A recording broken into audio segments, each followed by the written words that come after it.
It's time to look at the Dynasty trade market and look at the value at 3 wide receivers and what you can do with them via trade, whether it's buy or sell. It's up to you, but we're looking up the price and we're seeing what we can do with these players. If you're new here, we look at 3 players. We're going off ADP from the top to the bottom, and we're getting some guys in the middle and at the bottom, so you get a mixture of all ends of the spectrum.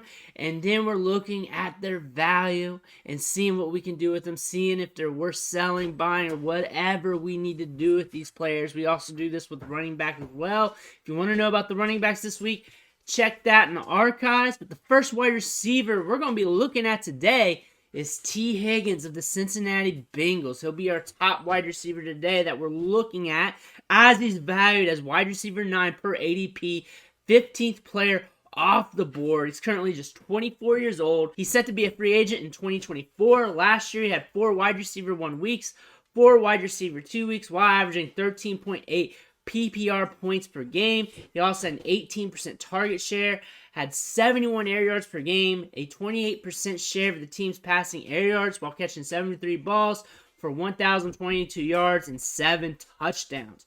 Going to the Dynasty Trade Analyzer, the calculator for DynastyLeagueFootball.com, in 1 QB leagues, he's being valued more than the 102, but less than the 101. So like the 102 and like a late first, that's what the calculator's saying is on average getting the deal done.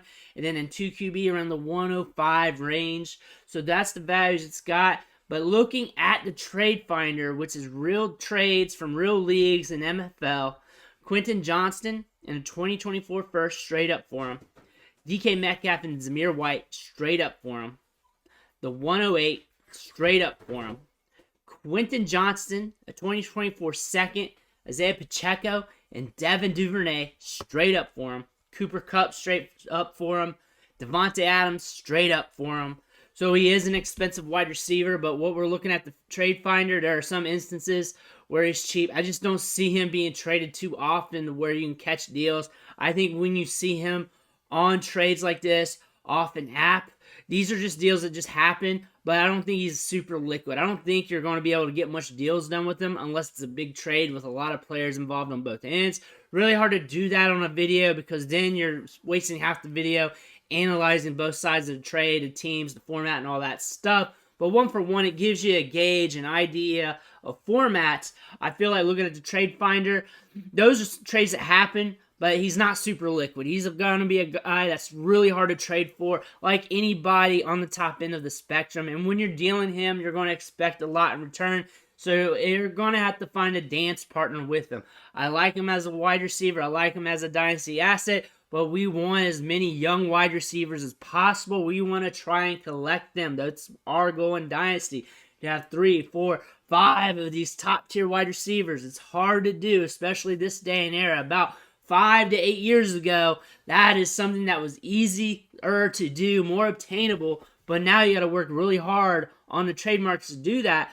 There are some instances where people will sell a little bit low. I imagine that's with rookie fever going on. I imagine that's what's happening. However, I doubt you catch that too often. I doubt you catch many trades with him unless someone's willing to pay up. You're going to have to find a dance partner. I do like him, by the way. However, this veteran wide receiver is a lot cheaper. He is a lot older. Different circumstances, but we got to take a look at him anyways. And it's Courtland Sutton from the Broncos. Right now, he's being valued as wide receiver 45 in ADP, 98th overall off the board. He turns 28 in October. He's 27 right now. Signed through 2025 with the team, but has an out on his contract at the end of the season. So he could be hitting the market soon. 0 wide receiver 1 weeks last year. 3 wide receiver 2 weeks last season. 10 double-digit PPR fantasy performances, though. A lot of them were more on the low end, around 10, 12, 13-point range.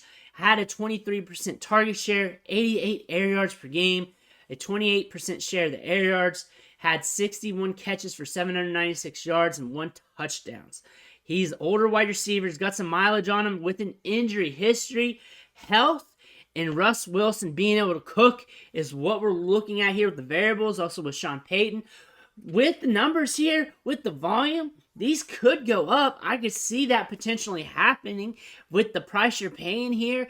semi-cheap. You're getting air yards out of him, which means you could get some spike weeks. Also, you could see the downside here. Injury history, older wide receiver. That's plain in sight. Maybe more for best ball and redraft, what you're looking at here. But you know what? Some leagues you might catch some deals. So looking at the calculator on the trade analyzer here, 1 QB average 202 and 2 QB around the 205 range. So that's what you're looking around the pick value. On the trade finder for real trades, 2024 second and a 312. David Montgomery straight up. Jamison Williams straight up. I don't know what the hell happened there. 301 and 302. 201, 208. Kadarius Toney. So we're getting around that 205 range that the calculator said. Somewhere around there. Kind of high for a 28-year-old wide receiver who might be hitting the market soon, who's had a lot of injuries. You may want him for a one-year wonder, a one-year buy, but you got to count on Russell Wilson as well. You got a new coach here. You got a lot of new stuff, but you might be able to catch him cheaper than this stuff too. A lot of people are paying up a little bit for him in some of these deals. 205 range might be the sweet point. It might be the area where a lot of deals get done, but I can also see it in a lot of leagues where it can be a little cheaper as well. So that could happen. Might be a player that some people might be burning a hole in their pocket when they look at his age. He might be easier to sell to give you more return in season if he has a couple good games, or you're getting closer to being in season. You're getting more hearsay of what the team wants to do, the passing volume, Russell's looking good in camp, all that stuff. You might be able to offload him a little bit easier there. Is he a buy? It really depends on the price in your league. I would want him cheaper than what he's listed. Personally, is that going to get the deal done? It matters what's going on in your league, because you might be catching a manager in your league that feels the same way. Is he a sell? The price is getting cheaper and cheaper, lower and lower, so you're just going to have to play the market. Either way, you're kicking the tires. Either way. Let me know in the comments, are you interested in Courtland Sutton or not? I think the best gamble for him is probably best ball on Underdog Fantasy. Maybe taking a couple stabs if you do a bunch of drafts. That's something I would think about. That's if it falls in your lap and if it's the right scenario for you. You might want to look at that. But honestly, Dynasty, very sketchy and a slippery slope here for the long term. So we're going to look at another veteran here. Similar age. New situation considering what's been added to the team. So we could be seeing some changes in his workload and productivity. We're talking about Zay Jones of the Jacksonville Jaguars. 28 years old. Wide receiver, 80 and ADP. So he's a lot cheaper. He's being drafted at 185th overall. He's signed through 2024, but has an out in his contract at the end of 23. Last year, he had 3 wide receiver 1 games, 7 double-digit PPR fantasy performances. Also had 22% target share, 66 air yards per game, 78 catches for 802 yards, and 5 touchdowns. What changed in this situation is Calvin Ridley, and the fact that he's seen only 66 air yards per game and a threat to his target share dropping might be an indicator that we might see a decrease in production here, considering he's not much of a downfield threat, considering what we're looking at in the air yards department. But that's something you want to keep an eye on. But attrition in the offense might lend to him being valuable down the season anyways. Going to the trade analyzer, in all formats, he's being valued around the 402. That's on the calculator. On the trade finder and real trades off MFL, 2024 third, Tyler Algier, Mike Gesicki, 312, 209, 409. Cheap guy to get, older wide receiver. We know the story about that. You don't want those on your rebuilding teams. You're not counting on them for more than 1 year, maybe 2 max. You know this. We know the story. We talk about this every day. And then on every one of these videos, on the last guy, we're like, hey, what do you want to spend your cheap capital on? When you're spending this cheap capital, really, you're spending it on a piece of Trevor Lawrence. Third wheel, second wheel in the offense. A guy that might give you a few spike weeks throughout the season, depending on where the volume's going, the matchup, and what's happening with the attrition in the passing depth chart, depending on what's going on. He has been productive a little bit last year with the team. He did have some spike weeks. He did show some signs of production in the back half of the season. He did help people in the fantasy playoffs.